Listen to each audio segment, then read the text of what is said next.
Por Comunicadores MX. Con Jessica Fuentes y Óscar Hernández Neri. Las maestras y los maestros toman una posición política frente a los acontecimientos y a los fenómenos educativos en la sociedad y en la entidad mexiquense. Noticias, reportajes, reflexión y denuncia. Todos los jueves de 3 a 4 de la tarde. Escuelas en Movimiento. Por Comunicadores MX. Hola, ¿qué tal? Tengan todos una excelente tarde. Sean bienvenidos una vez más a su programa, Escuelas en Movimiento, a través de Comunicadores MX. Hoy, 6 de agosto, pues nosotros nos encontramos, Chucho Galindo, bienvenido. Muchas gracias. Jessica Fuentes, en sustitución del profesor Óscar Hernández Neri. ¿Cómo estás? Bienvenido. Muy bien, muchísimas gracias. Emocionado de hablar el día de hoy acerca de el proceso de admisión a las universidades. Vamos a tener una charla muy interesante con varios estudiantes y una estudiante de la Prepa 55 que tienen distintas relaciones con los procesos de admisión. Y también vamos a ver fragmentos de una mesa redonda, ¿no?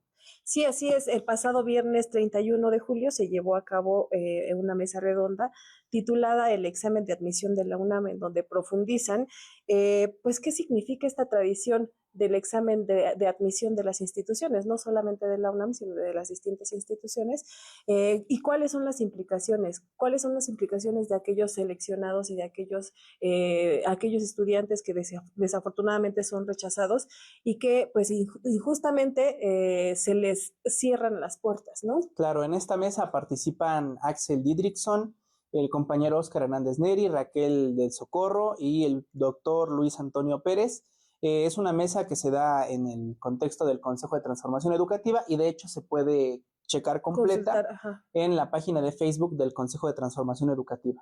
Sí, nosotros vamos a presentar algunos segmentos que nos parece que tienen información fundamental y que nos dan más datos respecto de esta problemática.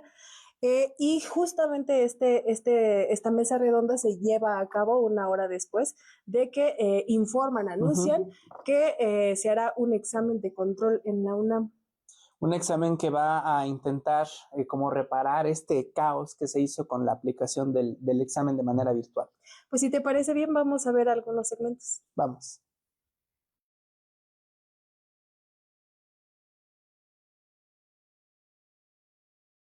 En síntesis, que va a haber un examen de control de todos aquellos que hicieron el examen presencial, exceptuando a los que vienen del Bachillerato Nacional y del CCH.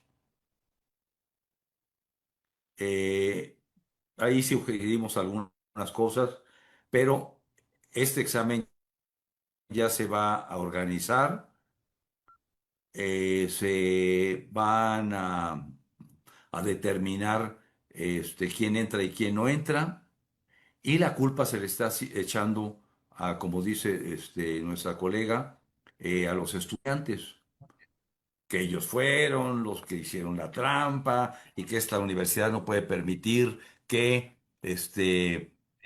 entren estudiantes que no saben de la ética y todo un rollo. Y ya está armado todo. Va a ser presencial, lo van a tener que hacer rapidísimo porque los tiempos pues ya en acto comienzan las clases, etcétera. Entonces, eh, desde el plano formal y desde la apertura de la propia universidad, ya está el tinglado armado.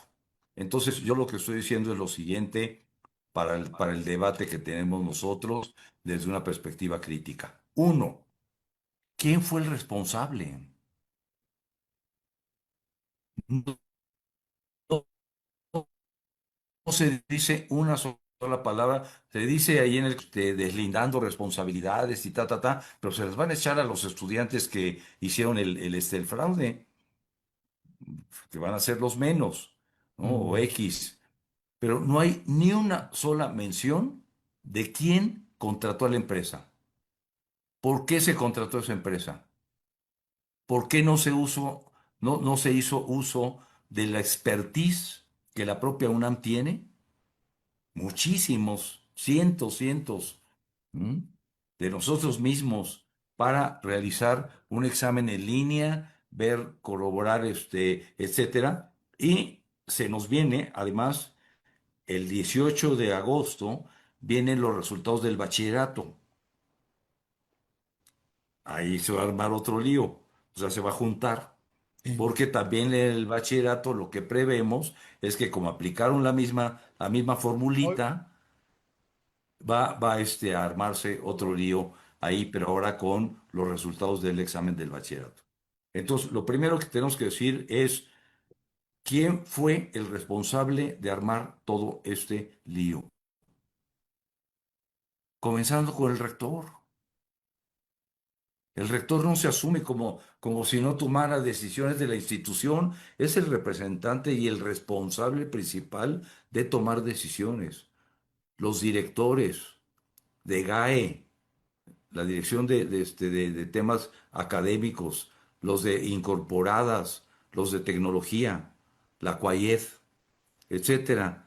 O sea, quienes tomaron la decisión de armar esto, dárselo a una empresa. La empresa ya se deslindó, dijo que ellos no tuvieron mayor problema, que su prestigio está fuera de toda duda porque están internacional y que el problema fue de la propia UNAM que puso a una sola persona para estar revisando lo que pasaba para 150 estudiantes en línea. Entonces, primera cosa que hay que decir con toda claridad, no se están fincando responsabilidades, se les están aventando a los estudiantes. Entonces, ahí hay una cosa de ética y de institución que no debemos permitir. Segunda cuestión, ¿para qué fregados se hace el examen?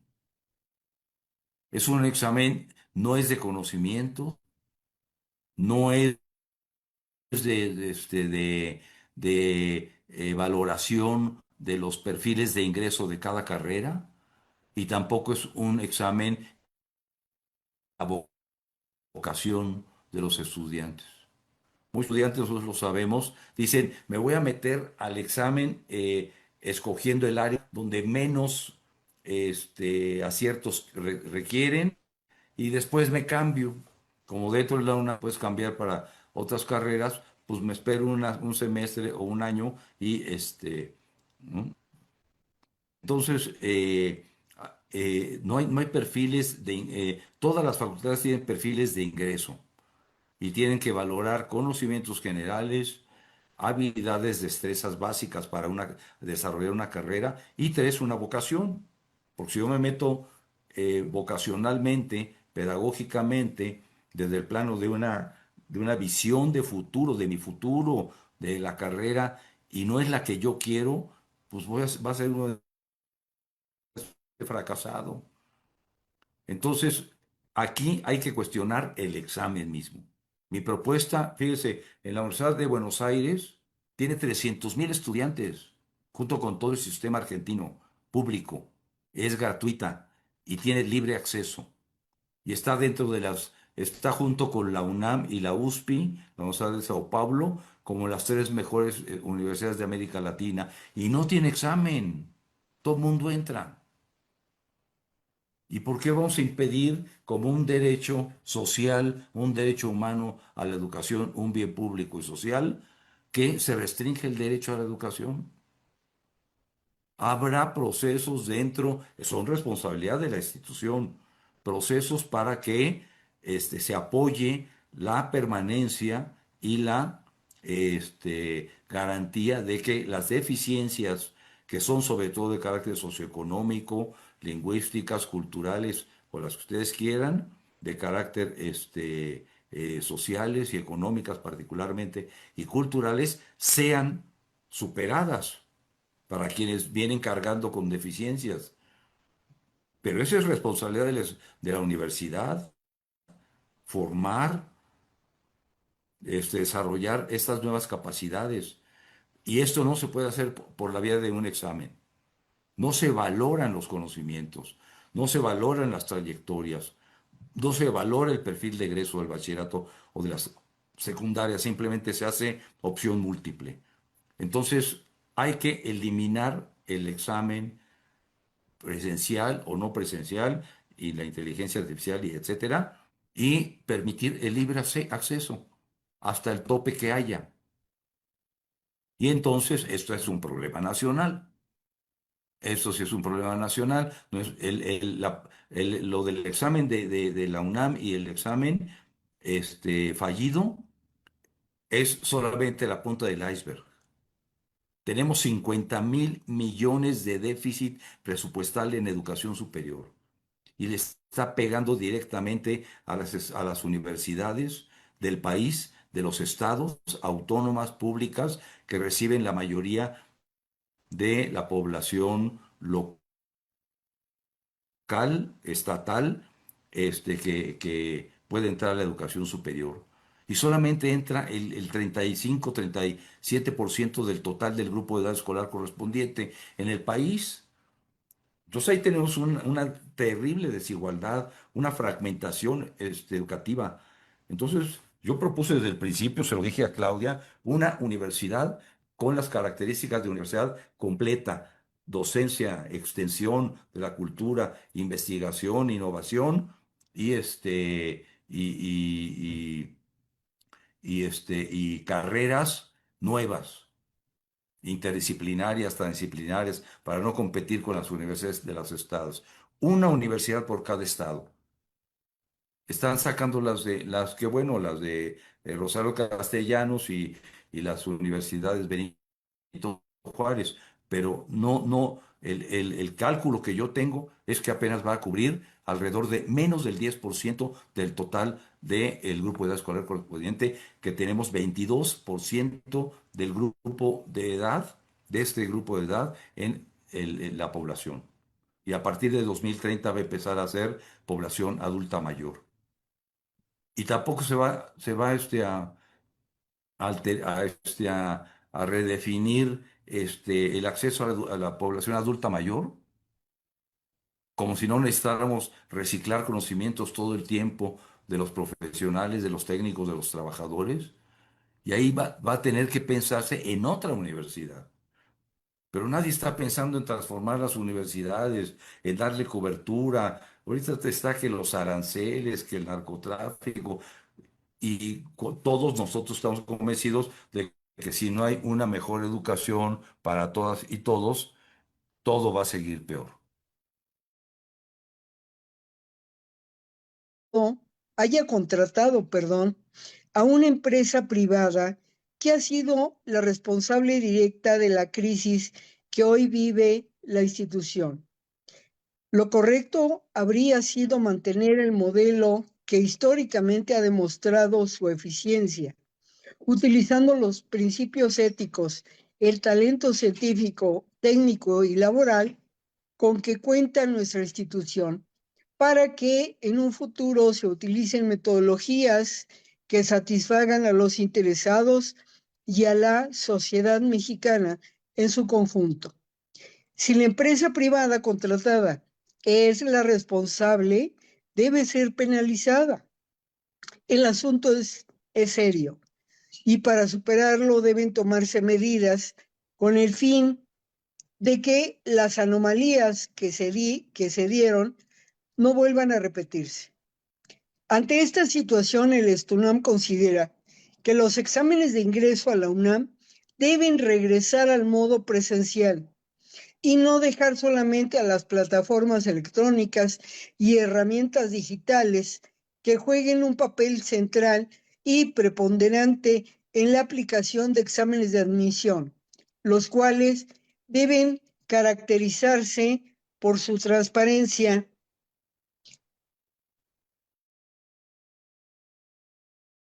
suficiente. Hay infraestructura y creo que con inteligencia y un poco más de recursos se puede resolver el problema de la carencia de espacios para los estudiantes. Respecto a las instituciones que aplican examen, se habla de territorio, no la conozco, la conocí a partir de, bueno, sabía de ella, conocí un poco más de lo que hace a raíz de lo que hizo con la universidad, y debo decir respecto a los sistemas que ellos utilizan, diferentes al nuestro, por cierto. Un sistema no da más de lo que el sistema está proyectado a hacer. El sistema que ellos aplican, lo que único que hace, y estoy seguro que su contrato así lo dice, no lo he visto, pero mi experiencia me dice que el contrato no dice más, que voy a detectar, voy a comparar facialmente a las personas y verificar si son o no son, y voy a estar durante todo el transcurso del examen revisando si la persona que tengo enfrente se ha movido o no, y en efecto si hay ruidos que puedan enturbiar el examen, y en efecto si se ven sombras o si que pueda hacer pensar que el sistema está siendo intervenido. Eso es lo más que pueden prometer. Más allá, más seguridad que esa no la pueden hacer. Y esos sistemas pueden ser burlados fácilmente. Y la universidad lo sabe y todos los que aplicamos esto lo saben.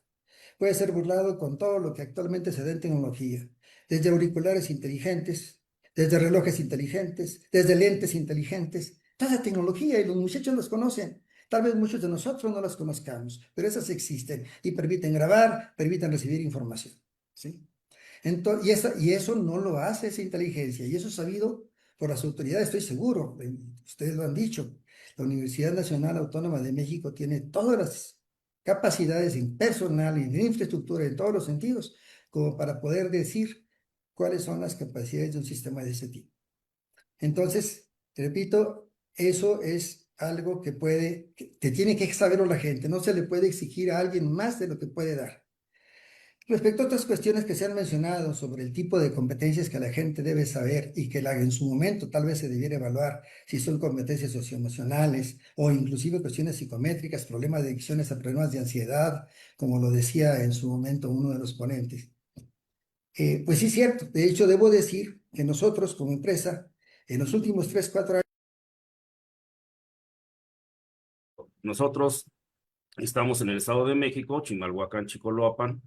Atendemos a los chicos, chicas de media superior. Soy director desde hace 38 años de preparatoria y vivimos con alarma cada año el rechazo de los estudiantes en las distintas universidades, sobre todo en la UNAM. Todos sabemos de más de 130,000, más de 120,000 chicos que son rechazados. En la UNAM se registraron, según las notas periodísticas, 190,000 personas. Hicieron el examen más de 150,000, cobrando 490 pesos a cada chico. Resultaron más de 93 millones de pesos. Dicen las notas, insisto, que costó 42 millones de pesos este examen fallido. Es la punta del iceberg, pero no solo de la UNAM, es la punta del iceberg de la nación, de todo el país. Los jóvenes salen de las preparatorias y quieren seguir estudiando, la gran mayoría. Hay quienes no, hay quienes ya no desean hacerlo, o quienes de plano ven imposible por su condición económica. Tienen que trabajar, tienen que mantener a su familia y ya no pueden seguir estudiando. ¿Cómo está la cobertura en México? Dicen las estadísticas, 45% del grupo de edad que podría estar en la universidad está en algún lugar, los demás no. O sea, estamos en 55% de la población, que representa más de 6 millones de jóvenes que no tienen espacio.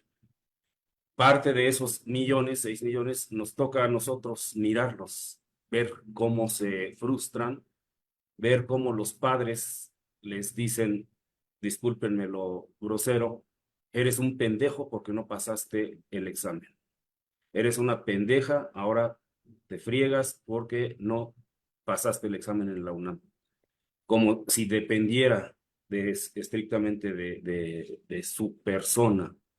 Estamos hablando de miles de chicos y chicas que no tienen libros en casa, que no tienen un papá o una mamá intelectuales o con formación académica o padres profesionales. Chicos que difícilmente tienen una computadora y que tienen que padecer, llegar a la escuela, salir de ella, llegar a casa vivos, vivas. La inseguridad. Tienen que vivir la violencia, los asaltos que están al orden del día, tienen que sobrevivir en una condición que es problemática en las familias. Hay violencia, desintegración, caos. Las adicciones en nuestras escuelas es cada vez más patente entre chicos y chicas, ahora mucho más en chicas, desde que ingresan, desde los 15 años, o sea, saliendo de la secundaria ya hay adicciones. Esta es una situación muy alarmante para las escuelas preparatorias. Además, se está disminuyendo la matrícula en los turnos vespertinos. Prácticamente están quedándose solos. Dicen que porque la población está cambiando, lo real es que está evitando la gente ir en turno vespertino a las escuelas preparatorias, sobre todo en el oriente del Estado de México, por el miedo, por la desesperación que implica ser asaltados, ser agredidos, el acoso, las agresiones están al orden del día. O sea, todos los días tenemos casos de chicos y chicas que tienen esta problemática. Entonces, cuando se dice va a haber un examen, bueno, nuestros chicos tienen que competir contra miles. ¿Será que no tienen las suficientes habilidades o capacidades?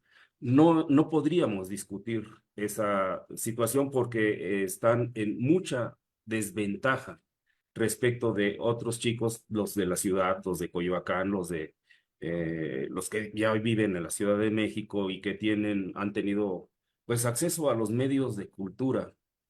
En este caso estamos hablando de chicos que en poblaciones marginadas, evidentemente que tienen menos ventajas, menos posibilidades de competir. ¿Cómo no hacer uso de la trampa si lo que se quiere es entrar a una universidad prestigiosa?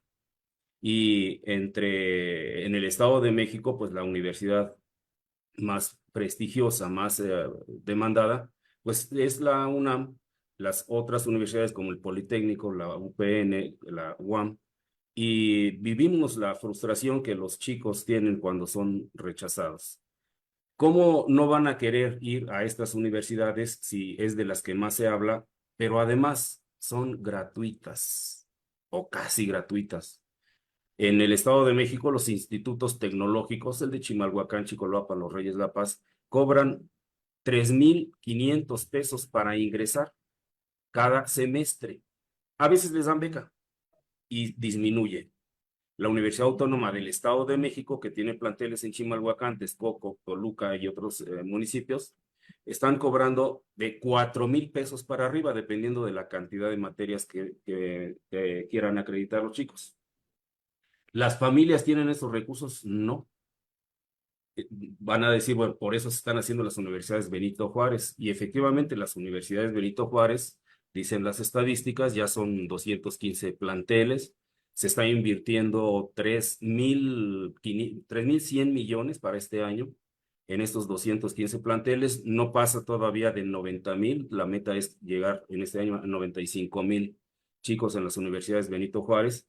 Y en algunos casos se llenan, pero se llenan porque los chicos saben que van a obtener beca. Les becan a todos y este es el mayor atractivo.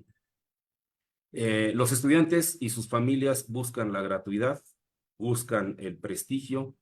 Pues así es como se explica la gran demanda que tiene la UNAM.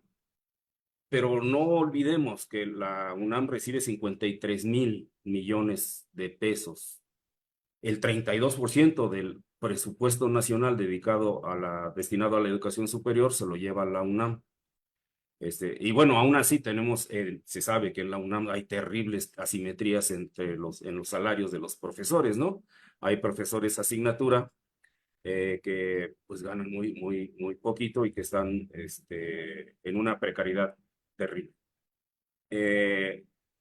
Las asimetrías con profesores que ganan más de 100,000 pesos. Pues bueno, este presupuesto, ¿cómo no va a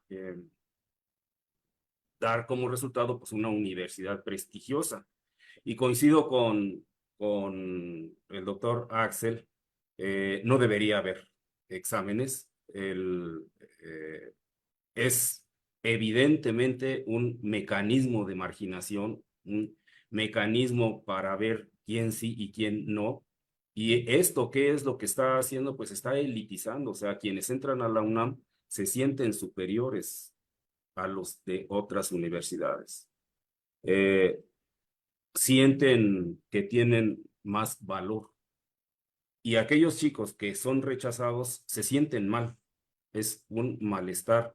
Y nosotros vemos el peregrinar para andar buscando opciones alternativas y muchas veces, bueno, las únicas alternativas que encuentran son las universidades particulares, privadas, que generalmente tienen alta deserción porque no pueden pagar, porque no pueden continuar sus estudios.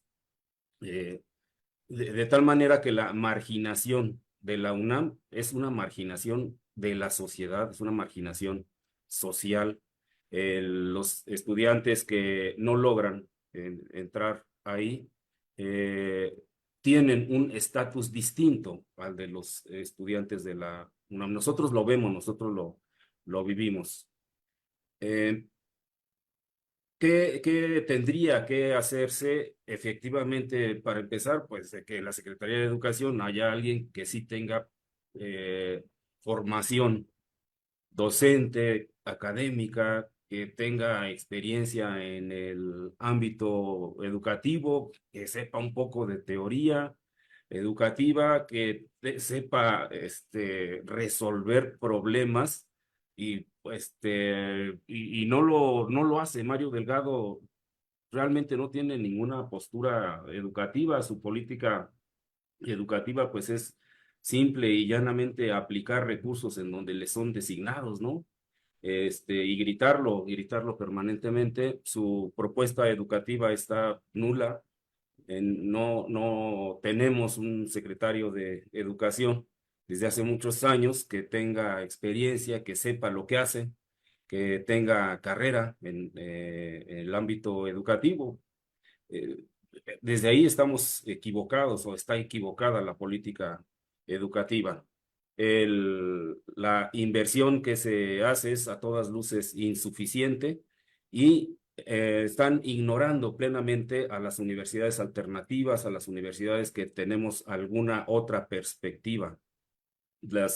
Quienes hemos participado en la autogestión escolar, en la autogestión educativa, formando escuelas desde primarias hasta universidades, nos hemos encontrado con esta terrible dique que es la burocracia en la Secretaría de Educación Pública para poder obtener reconocimientos, para poder obtener simples trámites que posibilitaría que mucha gente estudie en otro tipo de proyectos, los proyectos más sociales, comunitarios.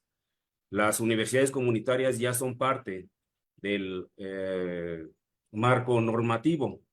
Después de que se aprueba la nueva Ley General de Educación Superior, se incluyen las universidades comunitarias, pero sucede que no tienen lineamientos y entonces las que se han podido hacer, las que se están pudiendo generar, las están bloqueando porque no saben en la propia SEP que esto es posible según la Constitución, la Ley General de Educación y la Ley General de Educación Superior particularmente. Está habiendo una política completamente centralizada en las universidades Benito Juárez, que por cierto son un feudo de una persona, de Raquel Sosa. Nadie sabe qué es lo que está pasando ahí, con severos problemas laborales, y las universidades Rosario Castellanos, que si bien están incrementando enormemente su matrícula, es totalmente insuficiente. O sea, estamos hablando de millones de jóvenes que están quedándose al margen. Y pues podrá haber un examen de prueba, sí, ¿no? Examen de prueba, como se llama. De admisión. Pero pues eso no resuelve absolutamente lo que está necesitándose en este país, lo que está necesitándose en las grandes urbes, como dice el doctor Axel, universidades en cada estado, universidades autónomas o UNAMs así, gratuitas, con ese prestigio, con ese presupuesto, pero en todos los estados, en todas las regiones del país. Eso es lo que hace falta. Y con eso termino. Gracias. Bueno, pues estamos de vuelta hoy con nuestros compañeros recién egresados de la Prepa 55, Francisco Pantoja e Hidalgo Damián. Les damos la bienvenida, muchas gracias por estar aquí con nosotros. Y bueno, dando seguimiento a nuestra temática del día de hoy, pues más bien nos gustaría que ustedes nos narraran cómo es que se siente hacer un examen de ingreso a la universidad. ¿Ustedes aplicaron examen recientemente? ¿A qué universidades aplicaron examen? La UNAM. ¿En la UNAM? ¿Solamente la UNAM? Sí, solo esa. Yo apliqué para UAM, UNAM, Chapingo y ENA, en las cuales solo me quedé en la ENA. En la ENA. Sí. Bueno, ¿qué se siente? Toda esta, obviamente hay un trabajo previo. ¿Qué se siente estar preocupado, estar ansioso, cuál fue su experiencia de ustedes? Pues sí hubo cierta preocupación y principalmente desinterés. Yo no tenía planeado seguir estudiando la universidad, pero por una persona que le agradezco mucho que me dio ciertos cursos, para poder entrar a una universidad, pues le agradezco bastante y gracias a él creo que tengo un lugar en una universidad por lo menos. ¿Tú cómo viviste esta experiencia, esta preparación? Pues entré en la UNAM y pues estuve haciendo cursos un año. Entré en CONAMAT de sábados y domingos de 8 a 1. Y estuve así estudiando y estudiando el guión, aunque no me gustaba leer, pero lo tuve que hacer para pues, pasar el examen. Me da mucha curiosidad saber cuánto te costó ese curso, ¿no? Porque justo hemos hablado anteriormente que pues también es exclusivista estos procesos porque hay quienes no tienen la posibilidad de inscribirse a ese tipo de cursos. Más o menos, ¿cuánto les costó a tus padres este curso? 8,000. 8,000. Sí. Sí, fue bastante. Bueno, y cuéntenos, ¿cómo fue su experiencia al momento de hacer estos exámenes? Muy nervioso, ansioso, porque pues, yo quería presencial, para que estuviera más, para que no hubiera tanto problema como en línea que fue. Ajá. De que no en línea, pues, sí, también hay unas ventajas bien de que, pues, no viajas nada más, estás sentado en la computadora, pero también me hubiera gustado más presencial porque, pues, hubiera conocido más mis conocimientos ahí que en línea, porque te juzgan si estás en línea. Si pasaste, así que eres tramposo. Pero, sí, sobre todo por esta problemática sí, que recientemente hubo, ¿no? Pero, bueno, ya ingresaste a la UNAM. Sí. ¿Y ahora qué sigue? ¿Te van a hacer otro examen o qué sigue? Sí, tengo que hacer el examen de control, de que fui aspirante seleccionado de área 4 de Facultad de Filosofía y Letras, de Letras Clásicas. Me pidieron 64 aciertos y saqué 71. Oh, muy bien, felicidades. Y pues tuve que checar los aciertos mínimos del año anterior, de 2021 al 2025. Y ya estuve checando las páginas y todo, pues sí tengo que hacerle el examen control, todos los seleccionados. Bueno, tenemos una perspectiva de una persona que sí fue seleccionada, pero también tenemos pues otra experiencia, ¿no? Que no fue tan gratificante. ¿Cómo fue tu experiencia? ¿Qué sentiste en el momento en el que pues el resultado no fue el que tú esperabas? Bueno, pues yo tuve, como menciono, 4 exámenes. 2 fueron en línea y 2 presenciales. En línea, pues es un poco incómodo hacerlo, se siente ajeno, no estás presente y es cómodo el no viajar, pero incómodo el no hacerlo, se siente raro. Y más aún con las expectativas de quedarse. Realmente yo no tenía una expectativa de quedarme en la UAM o en UNAM, pero sí quería yo quedarme en Chapingo.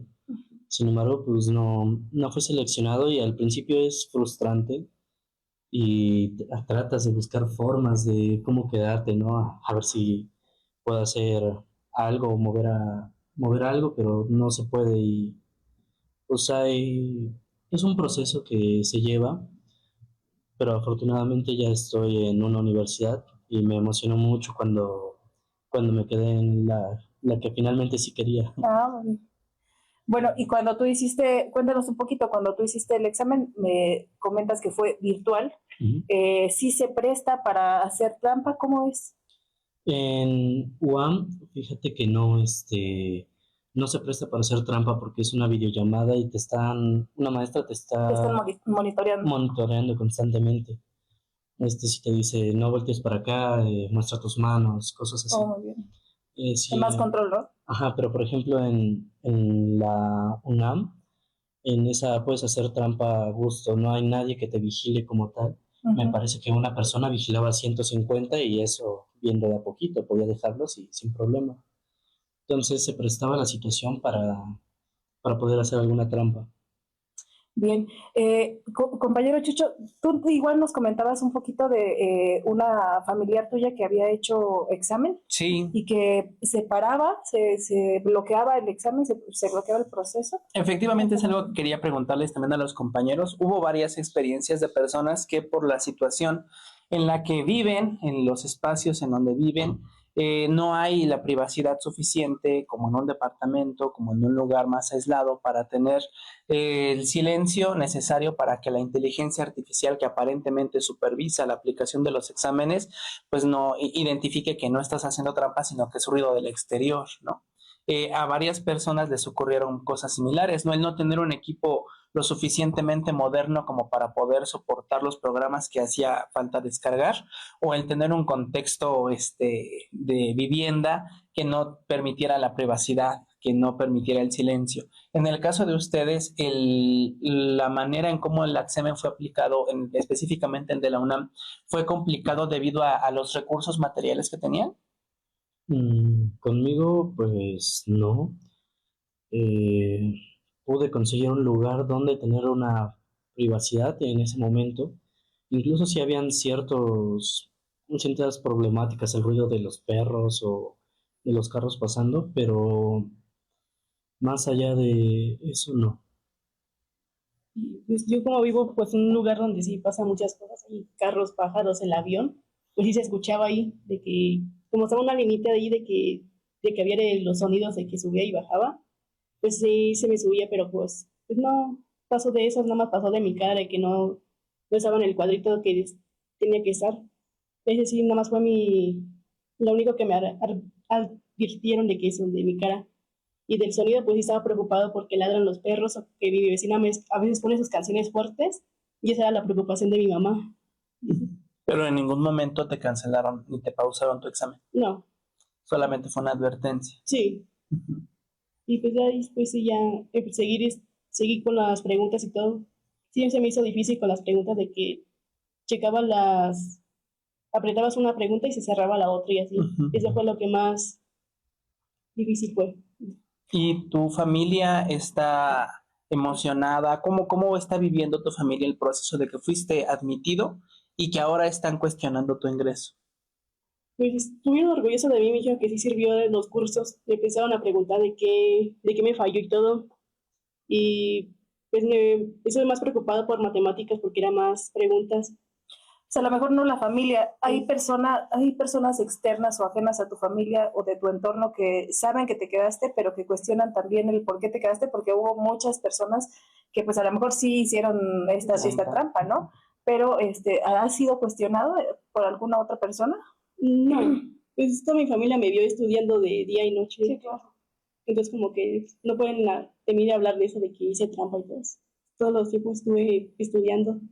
De que estuve estudiando en la prepa, pues fue lo que más aprendí. Lo que no entendía, pues ya lo aprendía en los cursos. Bueno, desafortunadamente este sistema pues deja a cientos de estudiantes, a miles de estudiantes fuera de la universidad, ¿no? No tiene acceso a la universidad mal llamada superior. ¿Ustedes qué mensaje le darían al rector que rechaza a tantísima gente o a estos sistemas? Bueno, creo yo que no es como tal un mensaje a cierta persona Sí, o a claro. cierto sistema, porque no funciona así, es algo que se ha aprendido y durante muchos años se ha hecho en diferentes universidades de examen. Ingresas, no ingresas, Existe mucho ese conflicto, se podría decir, problema, pero, pero la verdad es que no hay muchas oportunidades de cambiar eso. Entonces, si acaso universidades como la UACM, que no te pide un examen, pues, que son por medio de sorteos, podría ser una opción para las personas que no se pudieron quedar en una universidad. Bueno, es que hay mucho de fondo. Hay personas que no tienen, como dice el compañero Chucho, que no tienen a lo mejor una máquina actualizada, una máquina reciente, que no tienen un espacio, que a lo mejor no tienen el apoyo de padres, de sus padres, madres de familia, y pues este sistema entonces se vuelve exclusivista, ¿no? Que solamente podrían ingresar pues, aquellos privilegiados, ¿no? O sea, quienes tienen una red de apoyo más sólida, ¿no? Y los compañeros que no la tienen, ¿qué pasa con ellos, no? Entonces, ¿tú qué mensaje podrías decir respecto de esta problemática? Pues de que no se aferren a un examen, o sea, pueden investigar más exámenes, más universidades, de como la UASM, de que hacen sorteos, pero no se aferren a un examen como la UNAM o el IPNS, que hagan más exámenes, pero también será difícil por los recursos de que tienes que pagar los exámenes y todo, pero pues hay muchas más universidades públicas, la UASM, que también si no tienes para el examen de que no pagas, puedes entrar uno de sorteo, y eso si tienes suerte. Y pues de la UNAM pues sí estuvo muy mal, y las demás universidades de que fueron en línea, casi todas las universidades de México. Y eso fue lo que más fue, lo que más, más feo. Bien, pues si les parece vamos a una breve pausa y continuamos con las entrevistas.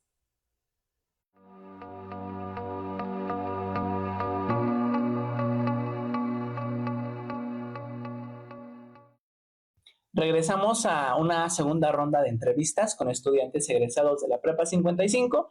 Tenemos aquí con nosotros en el auditorio de Escuelas en Movimiento a Dana Arenas, una estudiante recién egresada, y a Irving Uriostegui, un estudiante que egresó hace 3 años. 3 años. ¿No? Hace 3 años. Entonces, pues sean ustedes bienvenidos. Les agradecemos mucho que estén aquí. Y pues como ustedes ya están más o menos enterados, pues estamos hablando de los procesos de admisión. Específicamente el de la UNAM, ustedes hicieron exámenes de ingreso en el momento que los llegaron a hacer y me parece, según nos estaban contando hace rato, que fueron rechazados, fueron aspirantes rechazados, al menos de la UNAM. Sí, realmente pues no quedamos. Bueno, yo no quedé. Claro. ¿Para qué hiciste examen? Para Derecho. ¿Para Derecho en qué unidad? Realmente fue para Sistema Abierto. Ok. Entonces, ¿Tú, Irving, para qué aplicaste? Apliqué exámenes en su momento para la UEM y para Chapingo y actualmente en la que es mi alma mater, en la UAM. Entonces, hace ya 3 años apliqué los 3 exámenes y viví la frustración 2 veces. 2 veces. Cuéntenos un poquito cómo fue su experiencia, esta preparación, porque pues es una preparación que lleva bastante meses, tiempo, ¿no? Años incluso.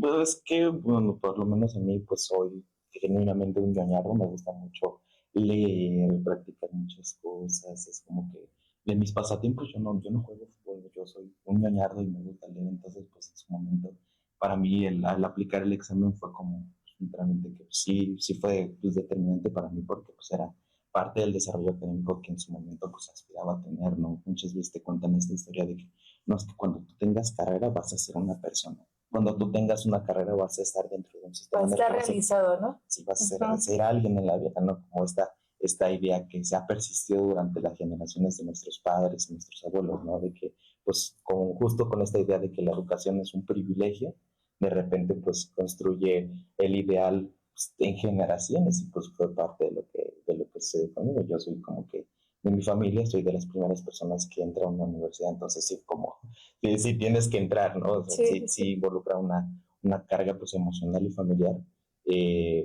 sobre todo en esa parte de cómo te manejas tú con tu familia y el rechazo. En estas 3 instituciones a las que aplicaste examen, ¿en todas te quedaste? No, para Chapingo, apliqué para examen para Chapingo, Después de darme cuenta de la cantidad de aspirantes que aplicaron el examen, sí, como que un poco sopesó el golpe, pero sí no pude quedar en el examen de Chapino. Fue como que en el que más me llegué a preparar un poco, leer más, estudiar las guías. De ahí apliqué para la UAM para quedar en plantel Chimalhuacán.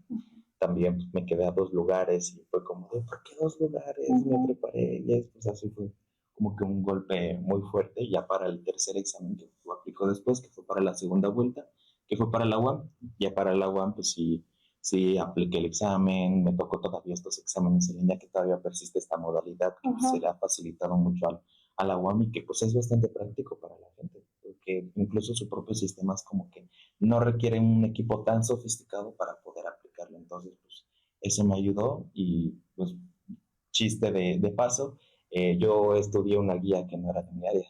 Yo entré al área de sociales y estudié la guía de ingenierías. Entonces, pues, No, y los exámenes son completamente distintos porque exacto, justamente, pues igual si estudias, no sé, de la división de ciencias sociales y humanidades, no es lo mismo que una de ciencias biológicas y de la salud, ¿no? O sea, y no traen el mismo contenido para nada. Sí, yo estaba preocupándome porque no me acordaba de cómo hacer aritmética, fue lo que me preocupó. Yo dije, ¿qué tengo que hacer aquí? Y ya, pues después ya entrando al examen, en el espacio del examen, pues ya me di cuenta que pues hablaba de autores, de historia, de mucho de información de culturas, mucho de escritura, literatura, ortografía, como que mucho esta parte de lo textual, y fue como que un poquito se me facilitó más. Pero sí fue como que un contraste de ver las guías, como tienen como que un área general y un área específica, ¿no? Tú tienes un área general, tienes que matemáticas básicas, español básico, ortografía, cosas muy generales, pero ya entrando a la guía o en el examen de tu área, pues ya tienes como que temas muy puntuales. Me recuerdo que me tocaron preguntas de historia de México, por ejemplo, que eran como muy puntuales, qué sucedió en tal fecha y tales personajes, menciónalos o descríbelos, ¿no? Entonces, pues tiene muchas estas características el examen, ¿no? Pero yo hablo mucho. ¿Tú de qué manera te preparaste, Dana? ¿Cuál fue el método que utilizaste para estar lista para tu examen? Pues bueno, en mi caso yo compré una guía de mi área, que era pues Derecho, y me puse a estudiar, pero realmente yo soy una persona que no le gusta estudiar. Entonces me obligaba yo a estudiar, pero se me olvidaban las cosas que yo estudiaba. Pero realmente lo intenté y aún así pues no me quedé. ¿No pagaste ningún tipo de curso o no, complementario? Están muy caros. Realmente son cursos muy, muy caros, entonces pues no. ¿Era limitativo para tu familia el poder costearse algo así? Realmente no teníamos para pagar. Entiendo. ¿Y esa guía, tú crees ¿qué crees que te hizo falta estudiar de ella o por qué crees que tu resultado no fue el que esperabas? Porque, bueno, el examen fue en línea. Entonces, las preguntas, tú leías la pregunta y querías ver una respuesta y se tapaba la pregunta. Entonces, yo me pongo muy nerviosa en esos casos y pues realmente se me olvidó, todo lo que yo estudié se me olvidó porque pues, realmente me puse nerviosa. Entonces yo digo que eso fue lo que me... ¿Durante la aplicación de tu examen tuviste problemas de conectividad o así por la modalidad virtual en la que se aplicó? Sí, porque digamos que mi computadora no es una computadora muy reciente, entonces se me trababa o a veces, por lo mismo de los ruidos, a veces como que se subía la bajita.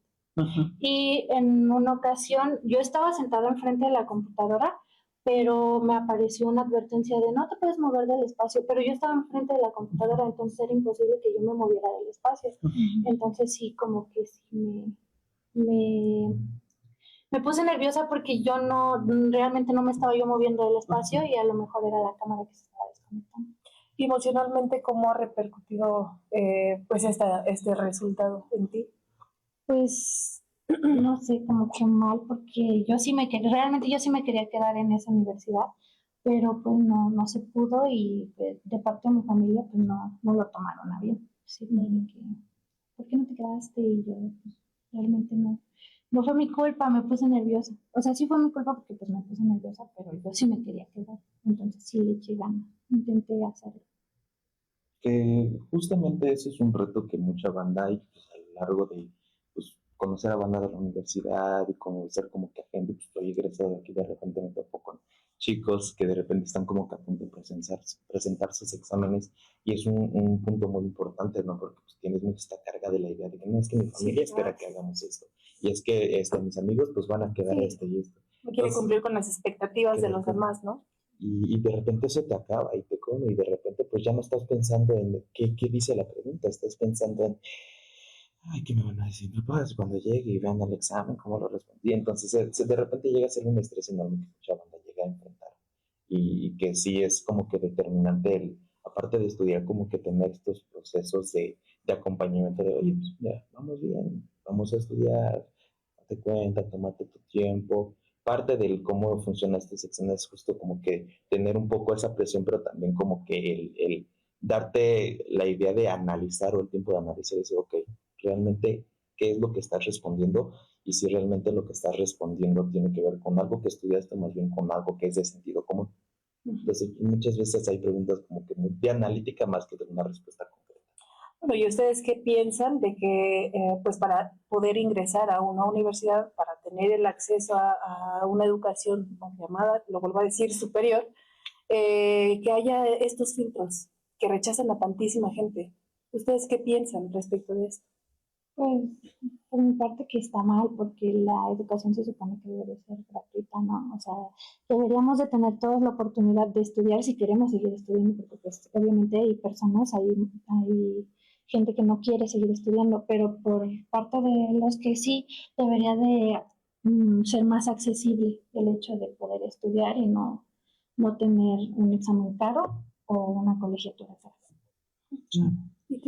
Y justo pues este tema de la accesibilidad a la educación sí es un tema que se ha discutido mucho, porque pues si bien la educación tiene, o sea, no es como que se tenga que prestar al debate, tiene que ser de acceso público para todos y que realmente que no dependa de condición socioeconómica, de etnia, de alguna situación racial o de migración, sino que genuinamente dependa de que pues eres una persona y como tal tienes la capacidad de acceso a esta educación.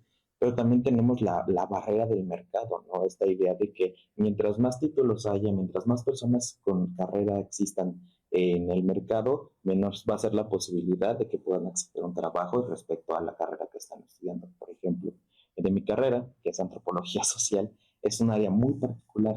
Entonces tiene aplicaciones muy, muy específicas y de pronto como que este aumento en la cantidad de graduados o personas con título de mi carrera, como que es que pues ya hay tantas personas con esta carrera que es complicado que tú puedas acceder a un trabajo en esto. Entonces como que es esa lucha entre la idea del mercado y la idea de que pues lo que debería de ser y es la capacidad de superarse, de salir adelante con una educación. Y bueno, en este sentido, ¿por qué? ¿Por qué creen que todos quieren la UNAM? Porque también hay otras posibilidades, ¿no? Hay otras posibilidades, hay universidades alternativas, hay universidades pues de nueva creación, ¿no? Entonces, ¿por qué creen que a la UNAM? Por el nombre, porque es la UNAM, porque es pues la universidad que más... ¿Ustedes creen que a lo mejor un médico egresado de la UNAM es un mejor médico que a lo mejor un egresado de otra universidad? Y una universidad estatal, ¿no? De la Universidad Autónoma de Ciudad Juárez, por decirlo. No, realmente, pues idealmente los planes de estudio están diseñados para preparar a gente en un sentido profesional, pero otra parte importante es que no toda la experiencia o la capacidad de acción depende únicamente de la universidad. Es un acompañamiento entre trabajo, experiencia e ir aprendiendo esto. De repente me topa con bandita que me decía, es que la universidad muchas veces hay gente que la toma más para conocer gente y como para adquirir experiencia más que para una preparación. Muchas veces la preparación ya la tienes ya en el terreno de práctica o en tu labor.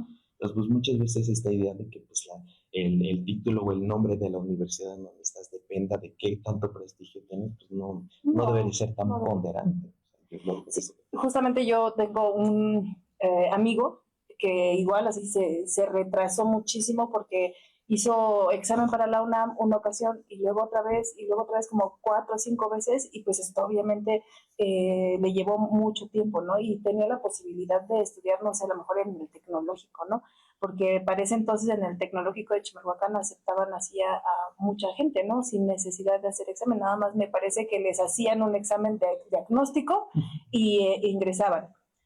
Y entonces, bueno, él tenía la posibilidad, porque además le quedaba muy cerca y no, o sea, era solo la UNAM. Y pasó mucho tiempo y entonces ya se dio cuenta que pues sí necesitaba, bueno, él tenía el gusto por estudiar, pero pues después de mucho tiempo, de unos 5 o 10 años, empezó a estudiar pues en el tecnológico, y pues es un momento en el que pues todavía está detenido en esa parte, ¿no? Y ya, pues, obviamente el tiempo se va y uno se queda enganchado justo por esto, por el renombre, porque si yo estudio en la UNAM voy a ser más reconocido, ¿no?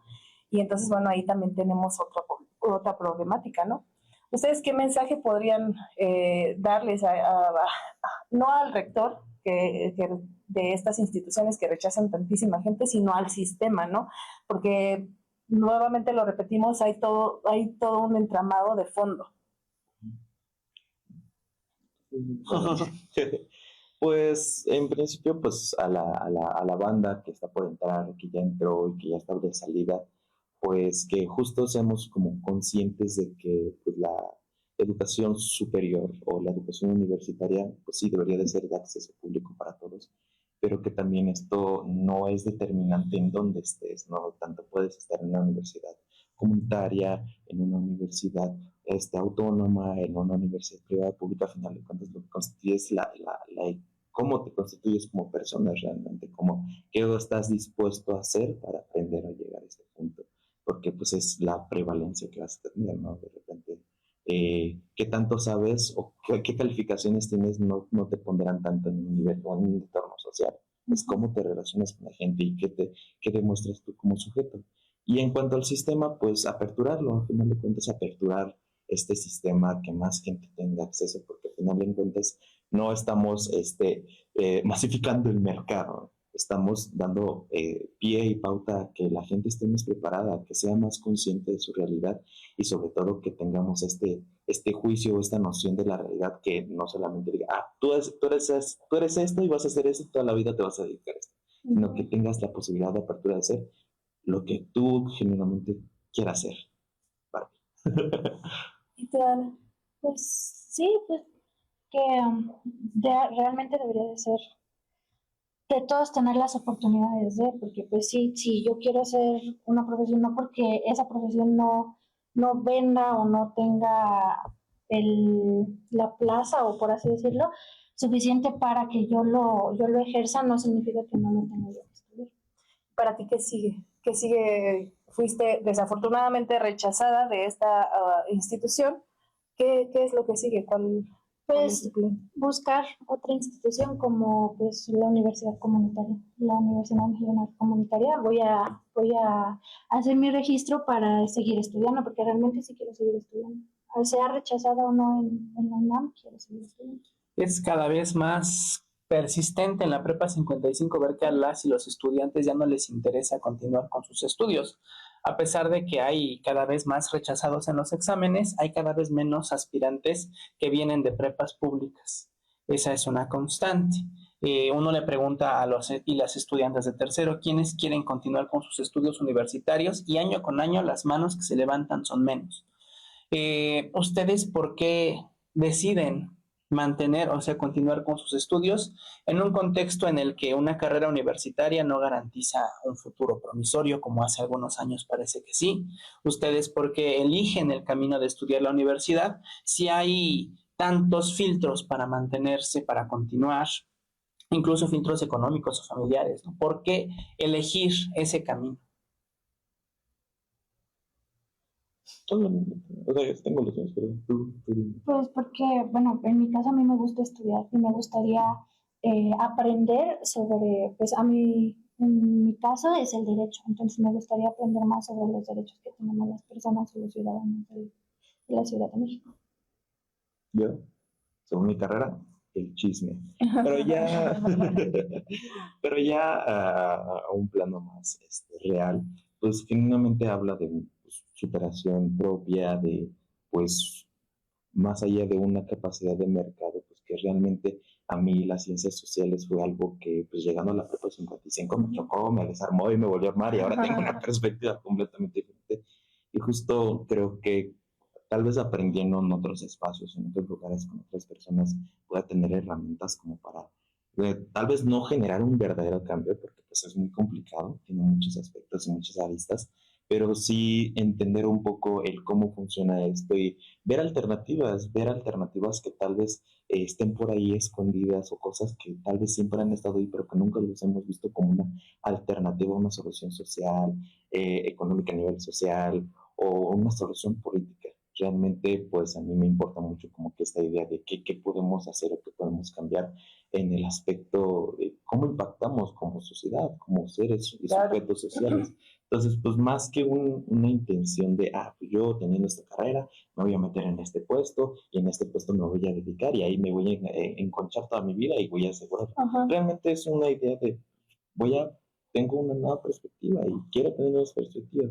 Y si el día de mañana tengo el pan, espero y salga, tener otra carrera sería para complementar esta idea de qué más de qué otras herramientas me puedo armar para el día de mañana poder ¿Cómo puedo apoyar hacerme un sujeto de transformación, ¿no? Un agente social. Muy bien. Bueno, si les parece bien, vamos a una pausa, ¿vale? Gracias, compañeros. Gracias.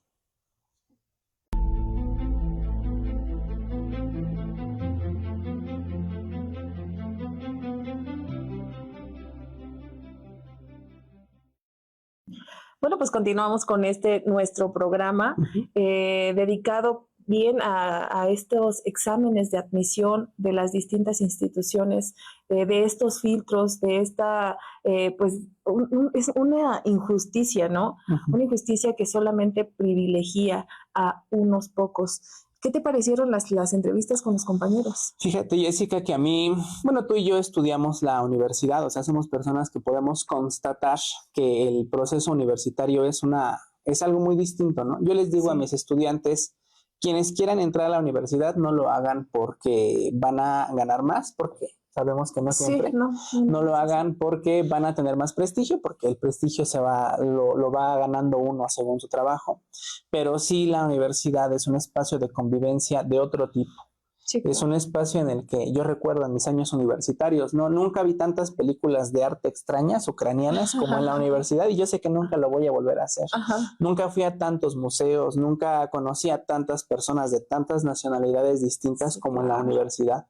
Y me parece que eso es lo que nos están demostrando los chicos y la chica que estuvieron aquí con nosotros, contigo y conmigo, porque el saber, el tener la conciencia de que la universidad, el estudio el posterior a la prepa es un derecho, ¿no? Es algo que debería estar garantizado para todos y todas, y que este tipo de filtros que se colocan poco tienen que ver con la excelencia académica, poco tienen que ver con el intentar aumentar el nivel, sino más bien con excluir a quienes no están pensados en el plan de nación del neoliberalismo.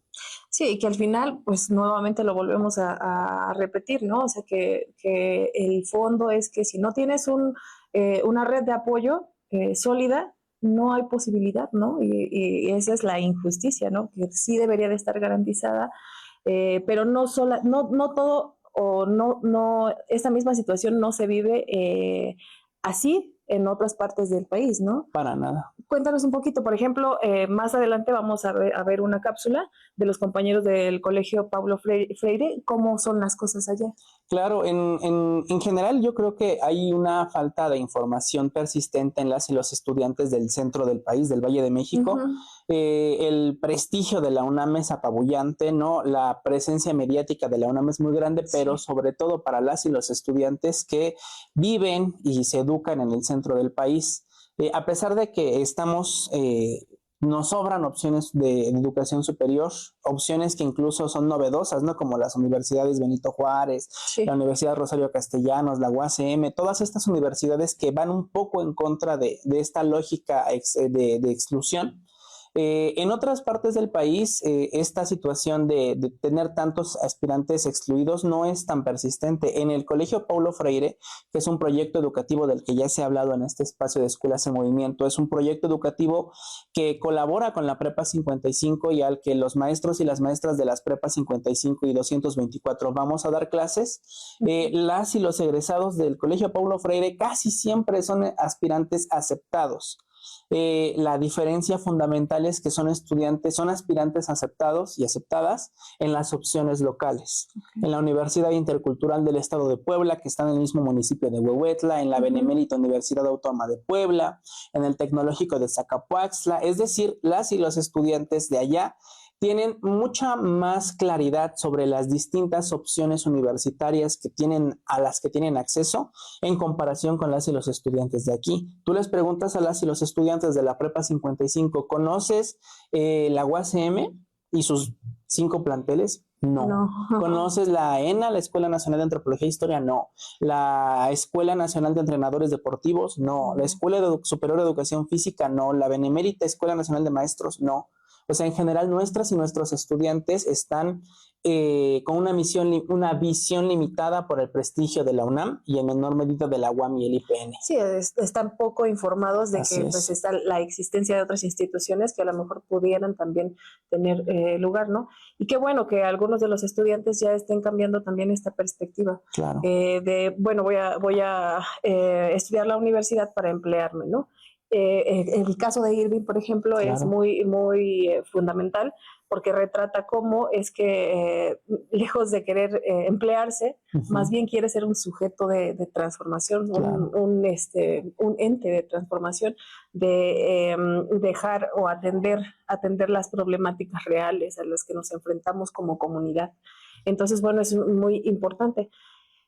Si te parece bien, vamos a ver la cápsula y con esto pues nos despedimos. Muchas gracias a pues el público que nos mira, que nos mirará en el futuro. Muy buen provecho, tengan una muy excelente tarde. Y bueno, presentamos la cápsula de los compañeros estudiantes del Colegio Paulo Freire, Eleuterio Noé, Isael Aparicio, Juan Hernández, José Francisco. Estos acompañados de la compañera, su profesora Ana Karen Mejía, quien es también parte de nuestro programa. Hasta la próxima. Nos vemos.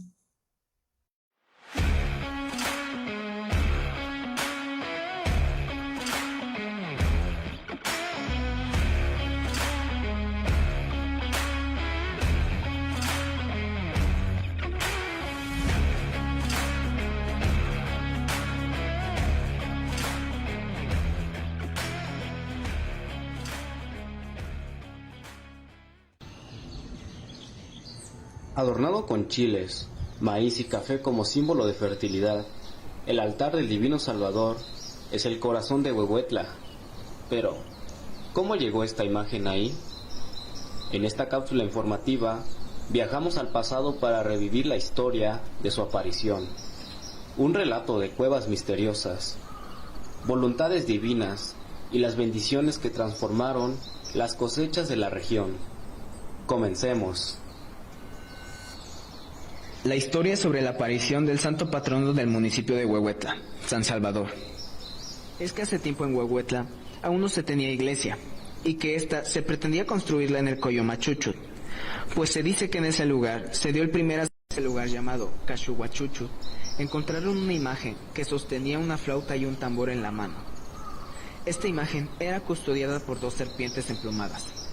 Entonces, las personas que lo encontraron pidieron permiso al Creador para sacar la imagen y que las serpientes no causaran daño alguno. Retiraron la imagen y se la llevaron a Huehuetla, donde tenían una capilla llamada el Calvario. Pero la imagen nunca se halló, así que se regresaba al lugar de donde la iban a traer, Coyomachuchut, hasta que los abuelos decidieron construir una nueva iglesia propia para San Salvador, y ahí es donde permanece hasta ahora, la que ahora es la capilla principal de todo el municipio de Huehuetla. Entonces, se dice que en esas épocas las cosechas de chile, maíz y frijol eran abundantes, porque San Salvador era el que les daba las bendiciones a la madre tierra para que las cosechas fueran muy buenas. Es por esa razón que cuando se celebra año con año la imagen de San Salvador es adornada con chiles como símbolo de fertilidad y abundancia. La gente le lleva como ofrenda parte de los productos que siembran: maíz, frijol, café y frutas, para que Él las siga bendiciendo y la Madre Tierra siga dando abundantes y buenas cosechas. Sin duda, esta historia del Divino San Salvador es el reflejo de la identidad, la fe y la fertilidad de nuestra región. Un acontecimiento que definió el destino de Huehuetla, Puebla. Así concluye nuestra cápsula informativa de hoy. Hasta pronto.